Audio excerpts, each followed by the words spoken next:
He was only 19 when war swallowed his world.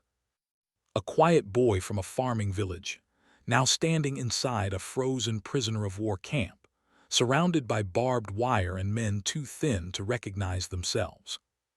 Among them was one prisoner who carried a secret strength, the kind that survives even when the body doesn't. And on a bitter morning in 1944, that strength would be tested in a way no one could have imagined. His name was Corporal Emil Hartmann, a mechanic before the war, known for fixing radios with bare hands and calming frightened recruits with a joke. Captured during the retreat through Poland, he was marched for days until he reached Stalag V, a camp built on cold earth, where hunger became routine. He kept a small notebook hidden in his boot, not to record suffering, but to write the names of the men he hoped would make it home. One morning, the guards ordered 30 prisoners to haul wooden crates across the compound.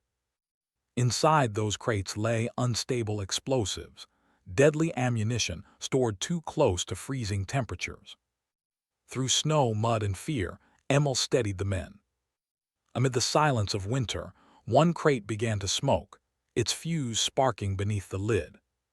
Suddenly, Emil broke from the line, dragging the crate away from the prisoners, stumbling across the yard as guards shouted. He threw himself behind a supply shed, and the explosion shook the camp like thunder. Dozens survived because he ran.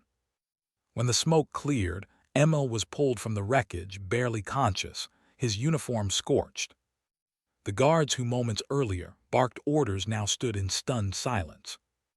He lived long enough to see liberation months later. Years after the war, the men who survived because of him gathered every spring, lighting a single lantern in his honor, letting it rise into the night sky.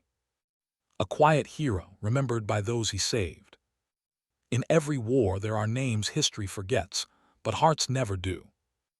Emil Hartmann was one of them, a reminder that sometimes the greatest acts of courage happen far from any battlefield.